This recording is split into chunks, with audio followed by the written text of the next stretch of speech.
માર્કેટમાં આવી ગયા છે સ્વાદિષ્ટ ચીકુ. ખાશો તો વેટ લોસથી માંડીને બીપી રહેશે કંટ્રોલમાં. ચીકુ એક એવું ફળ છે જે સ્વાદે ગળ્યું હોય છે. ચીકુ ખાવાથી શરીરની તંદુરસ્તી જળવાઈ રહે છે. ચીકુ ઉનાળો તેમજ શિયાળામાં મળતા હોય છે. જો ભોજન આરોગ્ય બાદ ચીકુનું સેવન કરવામાં આવે તો તેનાથી ઘણો લાભ થાય છે. ચીકુ ગુણોથી ભરપૂર અને ખૂબ સ્વાદિષ્ટ ફળ છે. ઉનાળામાં ચીકુનું સેવન લાભદાયક છે. ચીકુમાં 71% પાણી, 1.5% પ્રોટીન. ચીકુ ખાવાથી હાડકાં મજબૂત બને છે. તેમાં રહેલું કેલ્શિયમ, આયર્ન અને ફોસ્ફરસ હાડકાંને મજબૂત બનાવવામાં ખૂબ જ ફાયદો કરે છે. ચીકુમાં ભરપૂર માત્રામાં વિટામિન એ રહેલું હોય છે, જે આંખોના તેજ માટે ખૂબ જ આવશ્યક છે. તેનો ઉપયોગ કરવાથી આંખોના નંબર પણ દૂર કરી શકાય છે. નાના બાળકોને ચીકુ ખવડાવવાથી આંખોની રોશનીમાં વધારો થાય છે. તેમાં એન્ટીબેક્ટેરિયલ અને એન્ટીવાયરલ હોવાથી શરીરને ફાયદો કરે છે. તે શરીરમાં આવતા બેક્ટેરિયાને રોકે છે.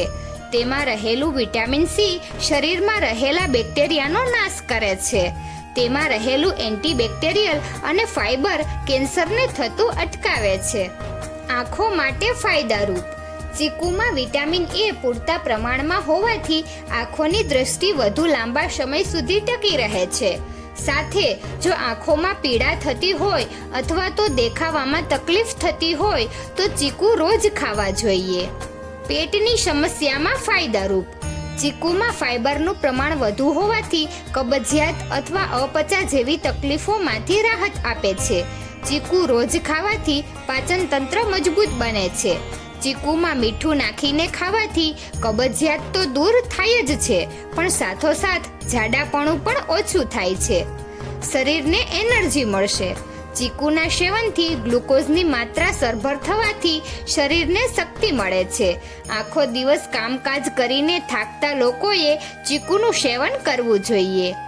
કેન્સર માટે બેસ્ટ. ચીકુ શરીરને સ્વસ્થ રાખવામાં ઘણું લાભદાયી છે.